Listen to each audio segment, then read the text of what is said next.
पता चली तो मुझे थोड़ा अफसोस हुआ था कि हम बिल्कुल ईमानदारी के साथ आपके साथ खड़े थे, हैं और रहेंगे।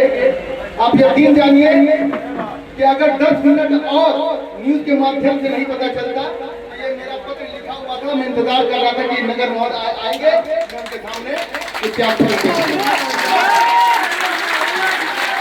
अगर आप लोगों का सम्मान नहीं होगा तो उस पद पर बने रहना उचित नहीं है। नैतिकता इस बात को नहीं देता कि जो हमारे सफाई करने सवेरे उठ करके सारा काम करते हैं, ठीक है, अपने बच्चों को छोड़कर आकर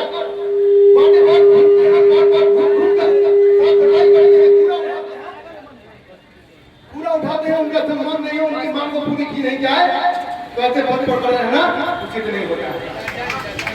मैं धन्यवाद देता हूँ आशुतोष जी का।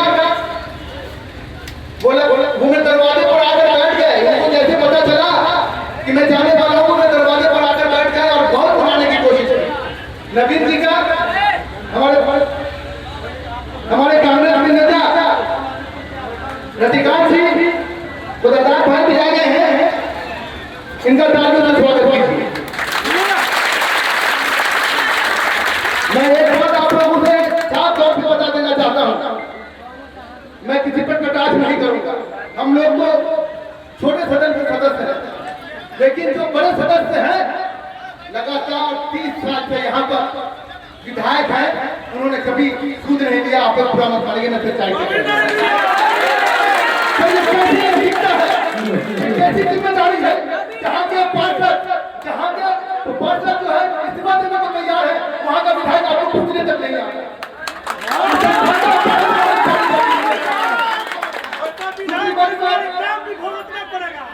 सीधे तौर पर अगर ये पटना के अंदर हंगामा कर रहे होते तो मैं आपको वादा के साथ कहता हूँ, मैं आपको यकीन दिलाता हूँ कि यहाँ पर सिर्फ अकेला पार्षद नहीं होगा इस्तीफा दे रहा होगा, 48 पार्षद इस्तीफा दे रहा होगा। लेकिन हम लोग को मालूम है कि हमारे ऊपर जो नेता बैठे हैं वो हमें सुनते ही नहीं। जब हमारी नहीं सुनते तो गरीबों का कौन सुनेगा। नैतिकता के आधार पर जब इनका नहीं सुना जाएगा तो मुझे पद पर रहते हुए रहने का कोई उद्देश्य नहीं है, इसलिए इस्तीफा देने के लिए तैयार। लेकिन आशुतोष भाई ने नवीन सिन्हा जी से बात किया, उन्होंने कहा कि भाई उनको समझाइए कि मांग पूरी कर ली गई है, थोड़ी देर में सरकारी पत्र भी आ जाएगा। तो मैंने कहा कि अगर ऐसी बात है तो मैंने पहले पूछा कि क्या ये बात है कि नहीं है। राजेश राम जी कहा कि हमारे, मैंने इनसे बात की है, उन्होंने कहा कि नहीं बात सही है।